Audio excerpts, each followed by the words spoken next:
I'm Roya Nikar, royal correspondent at the Sunday Times. There's a huge amount of security on the strip, as you would expect. Over the last 10 years, I've reported exclusive royal stories and enjoyed unfettered access to the British royal family. This is what William and Kate do best. And here you can see they're ready to meet the public. During this time, I've broken countless stories about Prince William and joined him on many of his foreign tours. In this film, I'll be on tour with William in Ireland, revealing a new side of him as a monarch in the making. This is them as absolute box office stars. I'll be hearing from those who've known him well and exploring the events which have made him the man he is today.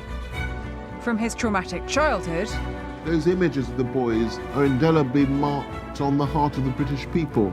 It was heartbreaking. To a love story that touched the hearts of millions. It was royal fairy tale, pull out all the stops. The absolute transparent happiness of the couple permeated right through the whole occasion. And a life of diplomacy played out under the glare of public scrutiny. It's very easy for us to forget that pressure that's always there. I'm on a journey to find out if William is capable of taking on the oldest and most famous monarchy in the world.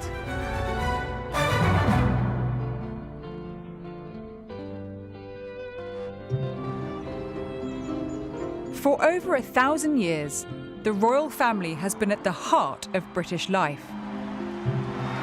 And when the Queen's time on the throne ends, the nation will look to the new generation of royals to safeguard this precious institution. As second in line to the throne, William did not expect to be thrust into the forefront of royal duties this year. But in March 2020, as a global pandemic hit the UK, William was put to the test. Mr. Speaker, with permission, I'd like to inform the House about the outbreak of a new coronavirus in China. I think there was enormous anxiety as the pandemic came across the planet and arrived in Britain. People were panicking, people were stockpiling. Hospitals were being overrun, ICU units were at breaking point. People were going to lose their lives, the very fabric of our life was going to change. These were worrying times, and the public looked to the monarchy for reassurance. The Queen did what she could from self-isolation in Windsor, but the Prince of Wales, heir to the throne, had contracted the virus, leaving Prince William with huge responsibilities. Well, Prince William at this point almost looks like the last man standing. It was all eyes on William and how he was reacting to the challenge. We need Prince William, and Prince William steps up to the mark. I want to thank you all so much for what you are doing to ensure we give the best possible care to those affected. Prince William's presence during this time of crisis has been very, very reassuring. I think there was a sense that something is being done and the establishment are mobilising. He was the statesman in a time of crisis. Prince William has shown throughout the coronavirus crisis that when called upon, he can rise to the challenge of monarchy, a destiny that has shaped his life since the day he was born. The story begins in 1982, when the most famous newlyweds of their day were expecting their first child. The idea that a new heir to the throne was to be born was hugely exciting. Not so long before, we'd had this fantastic fairy tale wedding. The streets were thronging, people were hanging out of balcony windows, and it was the most incredible celebration. Their regal romance made Charles and Diana global superstars. And in June 1982, William Arthur Philip Louis Windsor was born. The fairy tale prince that the public wanted just as much as Charles and Diana. Charles came out and the crowds just surged forward. The public were ecstatic. This wasn't just any old baby being born. This was a future King of England. They have been singing, well done, Charlie, let's have another one. Bloody hell, give us a chance. William was the first direct heir to the British throne to be born in a hospital. An early indication that he would be a truly modern prince. It was such a fantastic moment. That began the sort of circus that we have around royal births, all the press there, because that shot of Diana with William was one people would never forget. Having provided an heir to the throne, Charles and Diana continued to introduce William to the world in a very different manner to previous princes. At the tender age of 9 months old, Prince William was taken on his first royal tour to Australia. Successive heirs to the throne weren't allowed to travel together in case something happened to them. Diana insists that Prince William will come with them. That broke royal protocol. She was determined to be a sort of modern royal mother. He spent most of his time away from the press, but they did hold a press conference for him, and he performed very sweetly for the cameras. I don't think the public had ever seen anything like that of previous royal children. There was no doubt that William's presence on that trip was a massive boost for the royal image. In September 1984, their second child was born, Prince Harry. But it was the arrival of William's younger brother that completed Charles and Diana's fairy tale family. For William, it was lovely to have a sibling. They were always very different, and still are very different. But as the years went by, they became absolutely best friends. But as future king, it was William who was front and centre with huge scrutiny on him. Camera, that's right. William's unique position meant that his childhood would be carefully planned. William knew that both of his parents loved him very deeply and showed it in different ways. Diana very close, very warm. Charles much more thought about the future, about the Constitution, about education. Don't for 1 minute think that he wasn't very much a hands-on father, very much present, enjoying every minute of them growing up. Charles had a very difficult childhood of his own, and I think he was determined that his own children should have some fun in theirs and be loved and feel loved. But the biggest influence on the young prince was undoubtedly his mother. I think Diana tried, obviously, to make his childhood as normal as possible. I mean, we're talking about Prince William. Normal is a relative term. William was a prince, and so his childhood wasn't normal. It couldn't be normal. It was impossible. People were obsessed with William. I think Diana was probably very aware that he was going to have a pretty restrictive life ahead of him. And so she really wanted him to be a child and enjoy a childhood. She took him on fun outings. They went to Thorpe Park, a theme park. She took him to McDonald's. They went to the movies. They did all sorts of fun things.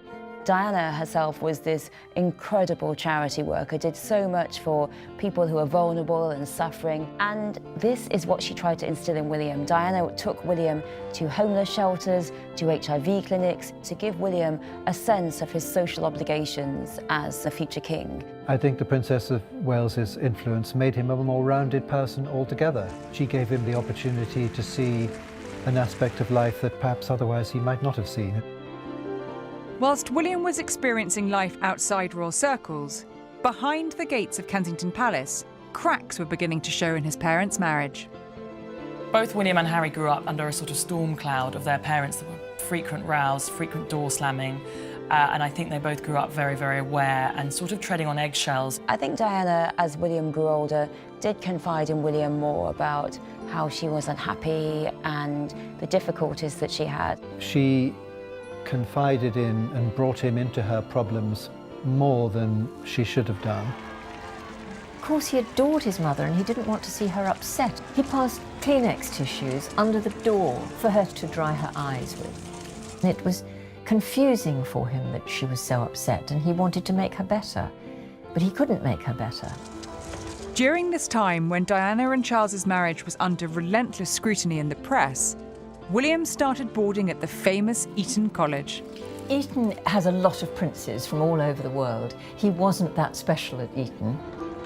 William was given leeway at school to be himself. He played football, loved football. He played rugby. He played a game that's unique to Eton called the wall game. He played water polo, and he just got stuck into life like a normal boy. The importance of that cannot be undervalued. No other royal has experienced that. But as the War of the Waleses intensified, William's schoolmasters tried to protect him from the lurid daily headlines detailing his parents' troubled marriage. It must be absolutely torture if you're at school and it's all over the newspapers that your parents' marriage is breaking up.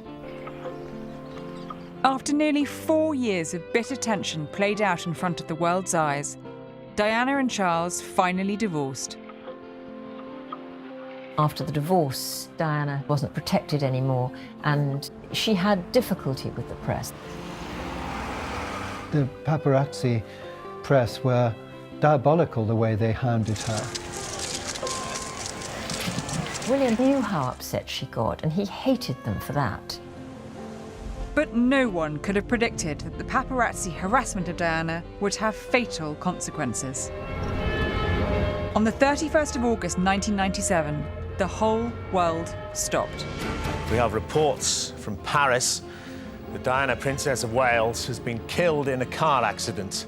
I mean, the world went into trauma and shock. There'd never been a reaction like it. The death of the Princess of Wales was something like a global shock. William and Harry were in Balmoral when they heard the news. Charles told them the news. He broke it to them personally. And it's impossible to imagine how it must have felt for them. 23 years ago, this palace was covered in bouquets of flowers. Just days after his mother had died, William came to meet grieving members of the public.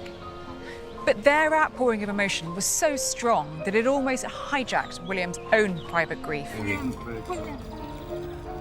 Thank you so much. They didn't even know Diana, and yet they were all crying, and that was his mother that he'd lost.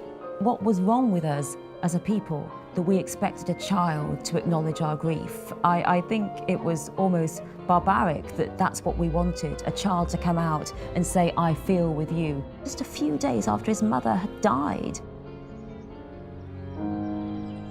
I think this was a truly defining moment for William. His private and public worlds were colliding, and for the first time he realised he would always have to put duty before his emotions.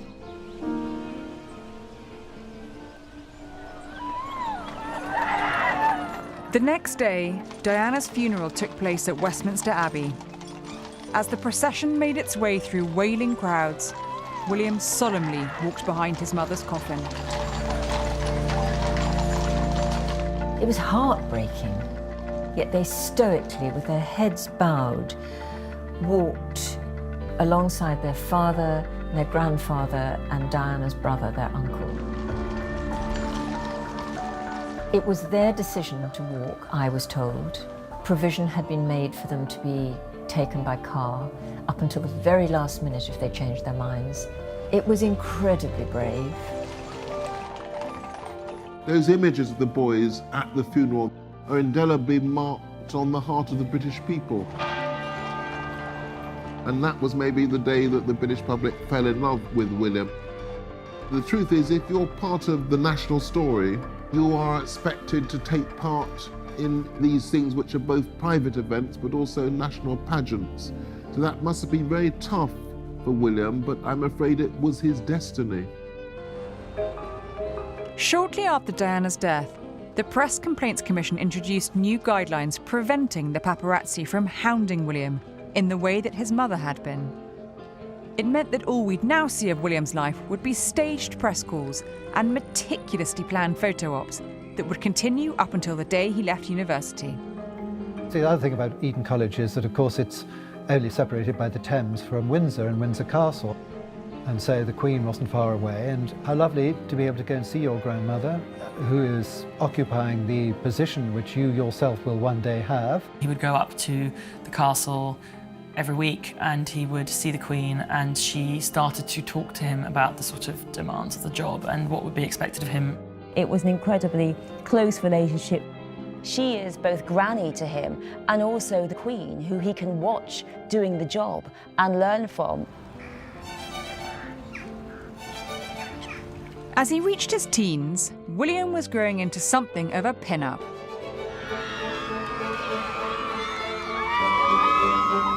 Young William Wales found that being heir to the British throne was quite an aphrodisiac. Everywhere he went, girls screamed and wanted to get close to him. He's the future king. Everyone thinks, I might like to marry Will. There is Will-mania. I love him, and he said hi and he shook my hand. I fancied the pants off Prince William. I mean, I think from the age of probably 13 to 18, that was my main crush. I literally had a poster of him on my boarding school wall.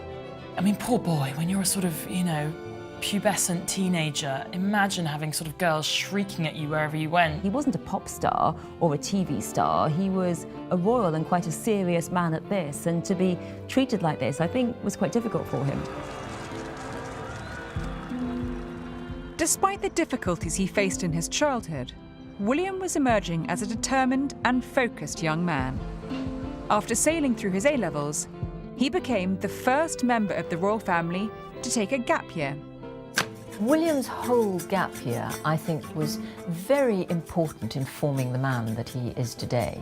He had been mollycoddled to some extent, but on his gap year, he worked hard, he played hard, and he learnt a huge amount about people, about leadership, and about hard graft. It gave him a freedom which he hadn't experienced before and was unlikely to experience in later life. People could react to him as a person, you know, regardless of his status. He was able to forget that he was a prince. He was just Wills. As part of his year abroad, William spent time in Africa. It was the beginning of a 15-year relationship with wildlife conservation charity Tusk and its founder, Charlie Mayhew. Africa's one of these places that gets under your skin. With Prince William, his experiences in Africa have really shaped his thinking. William completely and utterly fell in love with Africa. He learnt how to encourage local African communities who had nothing to work with what they had rather than destroying what they had. When I first met him, I had to keep on pinching myself as to how young he was, because he was extraordinarily mature for his age. What's so fantastic about him is that this genuine passion for Africa and for conservation, you know, means that he's always interested in what Tusk is doing. You know, he wants to know what's going on. He's hungry for information. After returning from his gap year, William headed to university to study geography in the Scottish town of St Andrews. St Andrews is actually quite a sort of bubble. It's quite an enclosed little world in quite a remote part of Scotland. All the inhabitants and students in St Andrews were very protective of William, so I know that journalists were trying to get stories and the students just said no, and the inhabitants just said no. So for that brief period, William got to be a normal student. So it was a perfect place both to study and to grow up, and of course to meet the love of his life. When news broke that William was going to St Andrews University, people queued up to get there. Girls desperately were keen to go to St Andrews as well. Applications for St Andrews shot up nearly 50% when it was announced that Prince William was going there, particularly amongst Americans, on the basis that they might be hanging out with the future king up there. During William's time at university, there was endless speculation about his love life. When potential brides were being lined up for Prince Charles, there were only certain women that he was sort of allowed to marry, and Diana was one of them. Whisper it, because she was said to be still a virgin. I mean, it's sort of mad to think that that was such a consideration, not really in the grand scheme of things that long ago. When it came to Prince William, times have moved on, and he was allowed to pick the girl that he fell in love with at university. William had dated a lot of other girls who were much better bred than Kate. Upper-class girls, aristocratic girls who lived around Gloucestershire where he lived. They were known as the Glossy Posse, and they were all after him. But he fell for Kate. Initially, they were just friends, but the relationship quite swiftly, I think, developed into a love affair. Kate was quite exotic for William, and above all, I think he was attracted to her middle-class background and the fact that she wasn't like all the other girls. She came from a middle-class family. Her parents were in business. He knew what it was like to have castles and estates, but to have a reasonably ordinary family childhood with two working parents, he didn't really understand that. Well, Kate was, very much acceptable and somebody you could take home to meet Granny, but there was something just marvellously English and home counties about her. But she's not exactly from the ghetto. When William finally met Kate's family, he was immediately welcomed with open arms. I think that the Middleton family showed him a sort of stability of family life that he hadn't really seen in his own family. They took him on his own terms. They didn't treat him like a prince. They treated him like their daughter's boyfriend. There were weekends when they would go and they'd hang out in Bucklebury, where the Middletons live, and there were these quite cosy kitchen suppers that William just had never experienced before. He fell in love with the normality, and I think also he certainly wanted that for his own family, and knew that in Kate he could have that. William Wales. After William graduated, the deal that had been negotiated with the press to give him privacy no longer applied. Whatever course of action he chose, the media were going to follow his every move. This was a critical moment for him.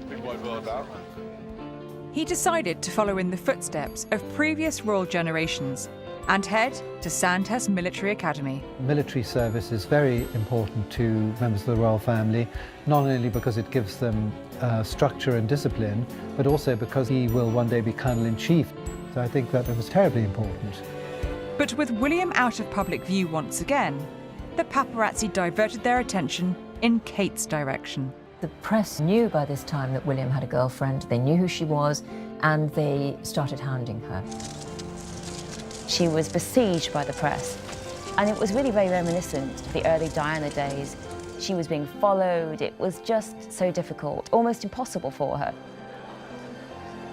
The papers were pretty cruel to Kate, and there was all this Waity Katie stuff, calling her Waity Katie because supposedly she was just hanging on for a proposal. Throughout their relationship, Kate never spoke to the press, and she never spoke to the press even after there had been breakups, and so she was officially single. Of course, the press besieged her then, trying to say, what really happened? Tell your story.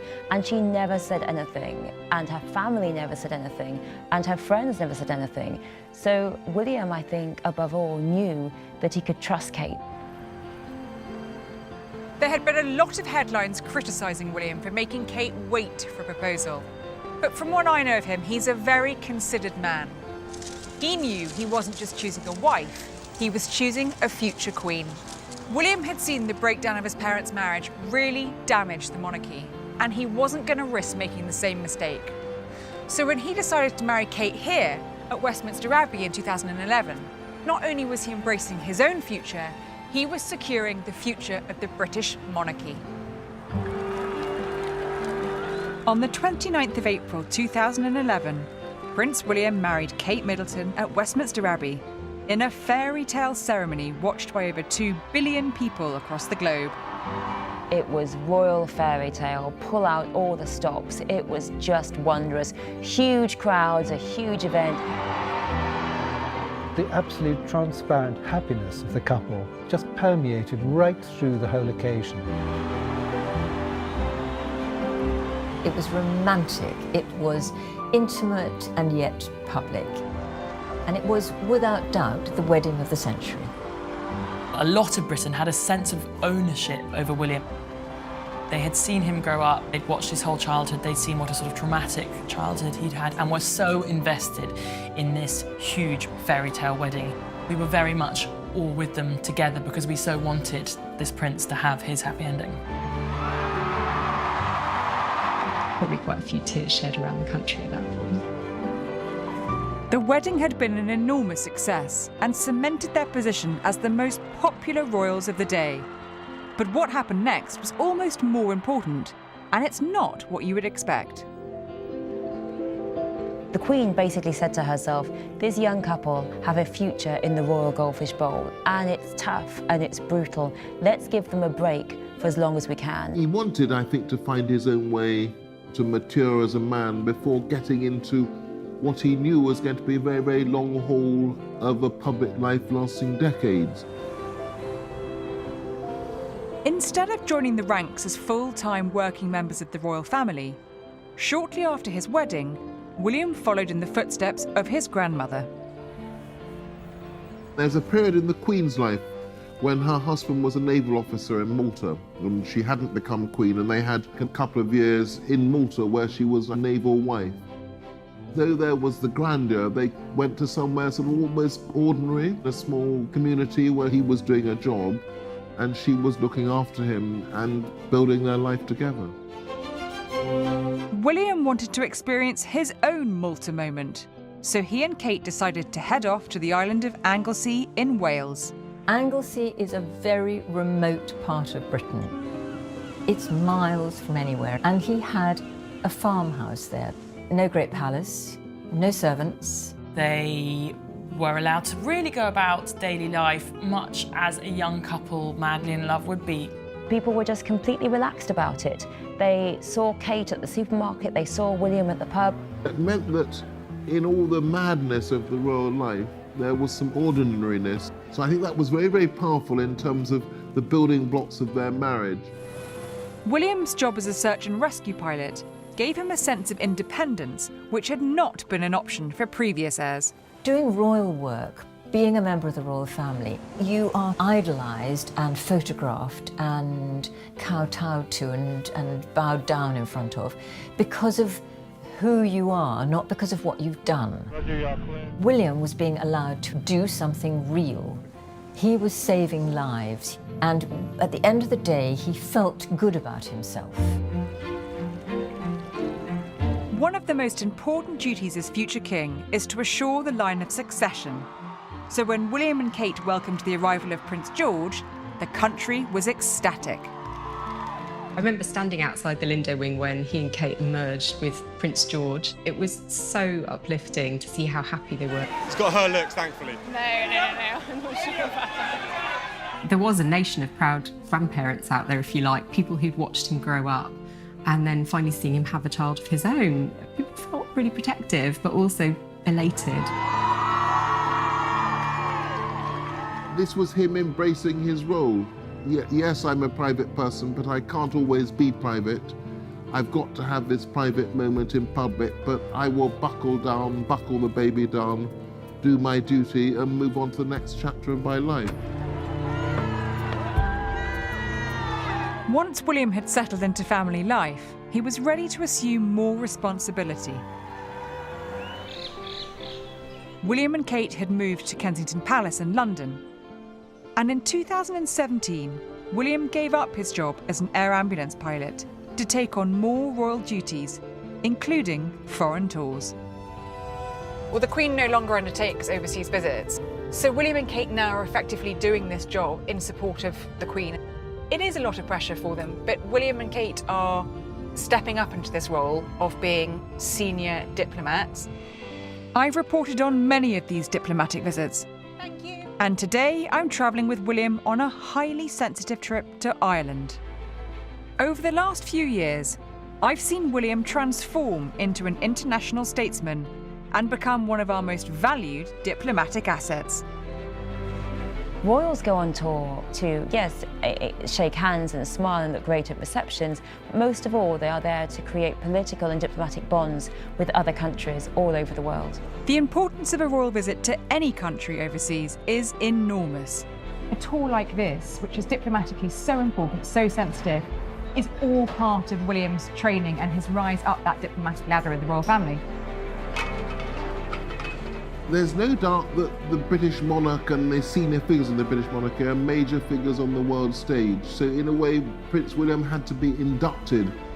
With a lifetime of experience in high-level diplomacy, the Queen understood that William needed a mentor to help pave the way for a transition into world affairs. When William took up full-time royal life, the Queen allowed him to have his own household, and he had private secretaries and a press secretary, and she thought that it would be very helpful for him to have a diplomat, Sir David Manning, who had been British ambassador in America, to prepare William for his future life on the international stage. And what better way to start than a meeting with the leader of the free world? He met President Obama at the White House. They got on really well. He used that moment to engage the president on his concerns for the illegal wildlife trade. And in President Obama, I think he immediately found an ally. The British monarchy carries a lot of soft power, but also a lot of actual influence. But the influence needs to be exercised with discretion. William was keen to make his mark on the world stage. Welcome to China. He used an official trip to China to send a controversial message to the Chinese people, which was a major diplomatic risk. I was on that tour with him, and I remember being struck by how much more business-like it was than some previous tours. He had a very strong message that he wanted out there. He went on Chinese television and talked about the illegal wildlife trade, a very brave act to do because it was controversial and not something that people necessarily wanted to hear. Ending demand for ivory is down to citizens across the world. China represents 80% of the ivory trade. So that's why it was so important to engage with China. You're going to criticize the policy of the Chinese government. You better make sure that you don't say anything actually disrespectful and rude. No tradition or fashion is worth the extinction of an entire species. Just a few years later, China took the unprecedented decision to ban the domestic trade in ivory. Was remarkable. That is in no small part as a result of Prince William's intervention.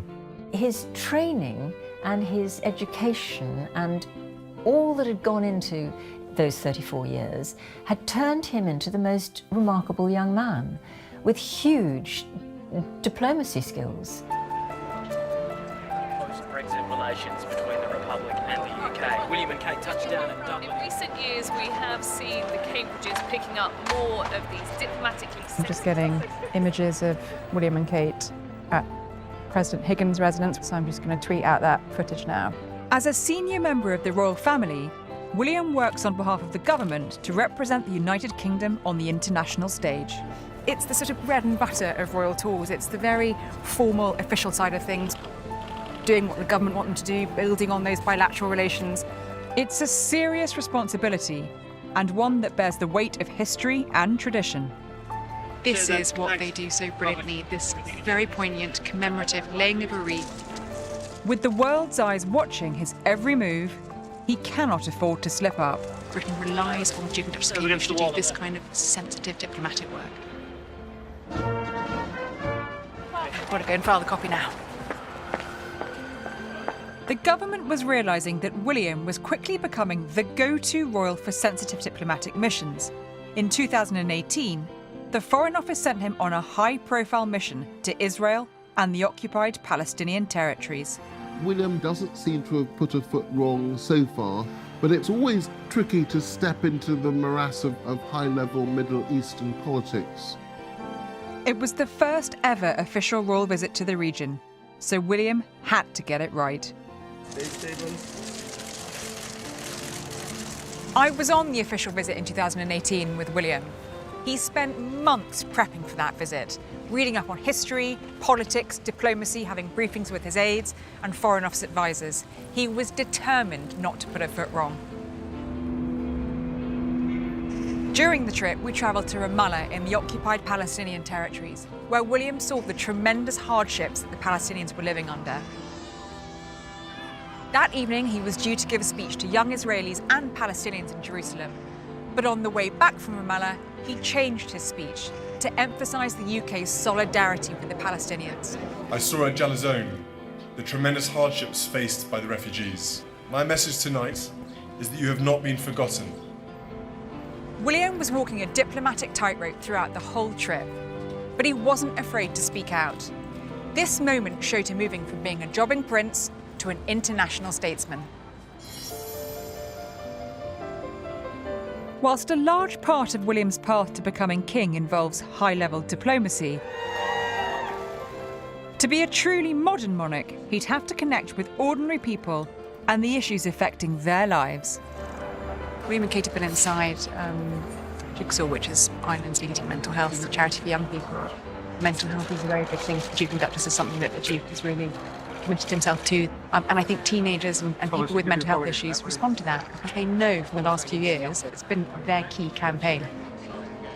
William has chosen mental health, which is important to so many people in Britain today. And he's experienced it himself. He's been through the raw tragedy of losing his mother. He's looked into himself and said, what do I know from my own life and things that have happened to me or from the difficulties that my mother had?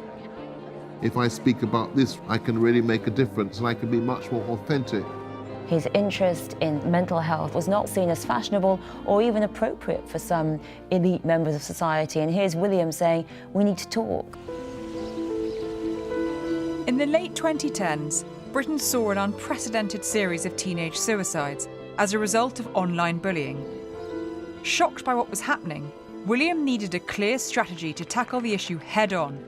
So he created a cyberbullying task force with the help of youth campaigner Tessie Ojo. He's an incredible force. You know, he's our future king, and having our future king involved is huge. He had met young people directly, he had met parents, he had met people who had sadly lost children as a result of cyberbullying, and he wanted to really change the dial. He brought the weight of his diplomatic training and the empathy he'd inherited from his mother to deliver an incredibly fiery speech attacking the world's biggest tech giants. There was a lot of passion, there was a lot of ambition. This is not simply a photo op at all, in fact it's anything but. Our technology companies still have a great deal to learn about the responsibilities that come with their significant power. I could hear the emotions. This is the future king really saying to the tech industry, you're not doing well enough, I'm not happy that you're not changing stuff, and there are lives at risk, and I expect more. We not only want you to succeed, we need you to. Thank you.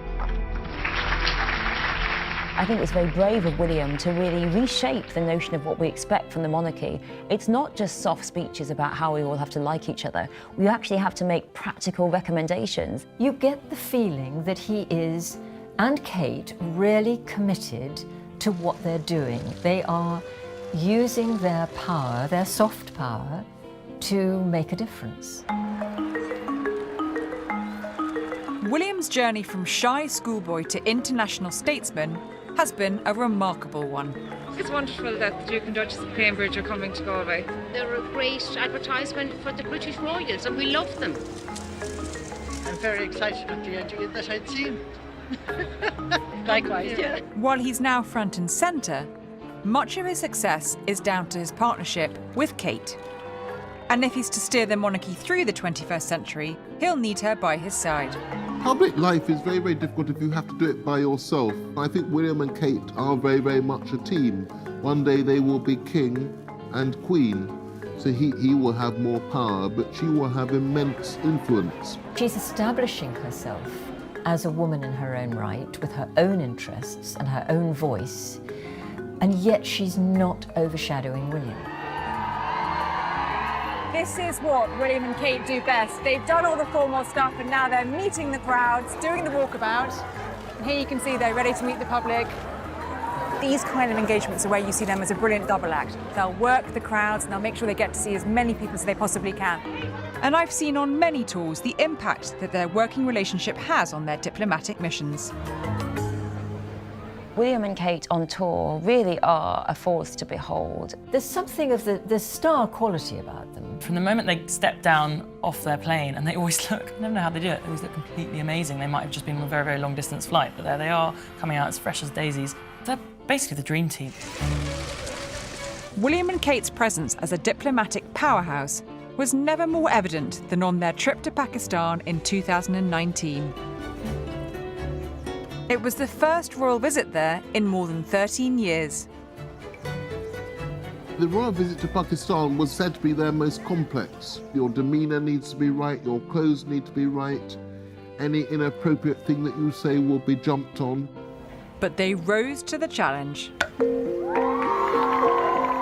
Well, whether it was going into hospitals, meeting sick children, meeting politicians, speaking about the religious aspects of the country and indeed the history of the country, this was a masterclass we were witnessing. As future monarch, William represents a new chapter in Britain's international relations. And part of William's diplomatic strategy is to show the world that he'll be doing things in his own way. I was on tour with William and Kate in Pakistan, and there'd been a lot of chat about how much attention and scrutiny Kate gets for the outfits that she wears. On one evening of the tour, William and Kate turned up at an engagement, not in a bulletproof car, but in a tuk-tuk. William stepped out wearing a sherwani, traditional dress for Pakistani men. It showed that William's prepared to shake things up, all in the name of diplomacy. And the fact that he is quite young means that he doesn't come with any sort of baggage from the past. And I think that's one of the most important things that the royal family can do, is to move things forward and open the doors for the future. And who better to do that than Prince William? Back in Ireland, William was preparing for a major speech to the Irish people. Despite the media frenzy surrounding them, William and Kate were showing what consummate professionals they were. This is them as absolute box office stars on the trip. You can see how many flashes are going, all the world's media are here. They stop, they pose, they know exactly what the media want and they're ready to give it, which is brilliant when you're covering tools like this. William and Kate make this kind of work look easy, but there's a clear strategy in place. What they've been so clever about is that they do recognise there's a difference between celebrity and monarchy. It's a serious enterprise. It's not a celebrity enterprise. It's going to be quite a lot of boring bits, and it's hard work. And in the end, it's the institution that matters. And in 2017, the institution received a major shot of Hollywood glamour. How's it going? Oh, they're everywhere. From the very first moment, it was rumoured that Harry was going out with a glamorous American actress, and then it transpired that it was Meghan Markle. The world was alight. There was huge excitement over them. And then when they got married, everybody thought this was the new face of the royal family. There very quickly came this idea of this powerhouse of young royals, the Fab Four, where William and Kate would work hand in hand with Harry and Meghan to, really revolutionise the image of the royal family. Within a couple of months, there were rumours that Meghan was, quote-unquote, difficult. On a sort of weekly basis, these were coming out. And I think as a newlywed couple, that made life, incredibly difficult. There did seem to be some tensions and some sort of frowns. Something certainly changed. No one will ever know exactly what happened, but the problem certainly wasn't to do with Kate and Meghan. The central issue here is the two brothers' relationship, and we were witnessing it disintegrate in front of our very eyes. Essentially, Harry was unhappy. He was rudderless. He had no direction. He didn't know what he was going to do after the army, and yet he was seeing his brother being prepared for kingship. I'm afraid it's a very hierarchical institution, the royal family, in which you have to know your place. And Harry and Meghan's place was not number one. A bit of breaking news tonight, and the Duke and Duchess of Sussex have announced that they are carving out what they call a new role for themselves. They say they intend to step back as senior members of the royal family. They didn't tell the Queen, they didn't tell Prince Charles of their grand plan, and suddenly they dropped this bombshell on Instagram, no less, that they were quitting the royal family. I don't think that what they wanted to do, to be semi-detached members of the royal family, I don't think that was ever really workable. You're either in or you're out. The falling out between William and Harry is one of the saddest things, I think, that has happened in years. Prince William and his brother Prince Harry had a best friend who should have been with him right the way through his entire life. In January 2020, the Queen convened an emergency summit at her Sandringham residence. During the meeting, William took a firm stance to protect the monarchy after Harry and Meghan's decision to leave. William was quite forceful in that meeting at Sandringham in saying that his brother could not actually be a part-time member of the royal family. He would have to give up his royal duties. It was William telling Harry that essentially he had run roughshod over the very fabric of the monarchy. Essentially, it was in danger. It showed, I think, that William has got real backbone and that duty comes before sentiment.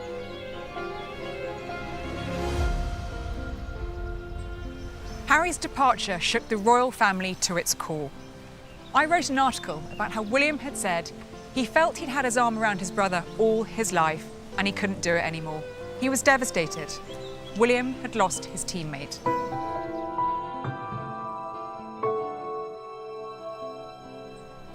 William was always destined for the top job, but now everything had changed. He was facing his future without Harry by his side. With Harry leaving his role within the royal family, undoubtedly there's more pressure on William. Work that was to have been shared between them now falls on William and Kate's shoulders. It's as simple as that. They now go forward alone as the modern face of the royal family. The global power of them as this couple, as this perfect family that so many of us feel so invested in is enormous. In the 38 years since William was born, the country and the monarchy have changed enormously. One day, Charles will be king, and William will be a step closer to the throne. It's quite hard for a start that the job you're always training for you only get when your parent dies. That's quite a brutal part of the British monarchy. But also the fact is that it's quite hard for William, I think, to hear people say, oh, I wish it would go straight to you. I wish they'd skip over Charles. There's no chance. No chance. That's not the way the British constitutional monarchy works. As long as Charles is alive and fit and well when the Queen dies, Charles will take the throne, and William will wait his turn. I don't think there's any eagerness from William or Kate to be the King and Queen. I think they see that that's their destiny and it will come in time. So when the time finally comes, what kind of king will William be? I think William will be a very popular king. I think he'll be caring, compassionate. William may end up being better prepared for the role than anyone else. He will take the best from his mother, the best from his father, the best from the Queen. He is modelling himself on his grandmother. I think he really wants to see himself as the continuation of that attitude towards monarchy, dutiful, conscientious, devoting your life to it. He will be traditional in many ways, but I think he will bring a new twist to it. He is the people's prince, essentially. He listens to people, he wants to understand their concerns and what it means to be a modern-day Britain.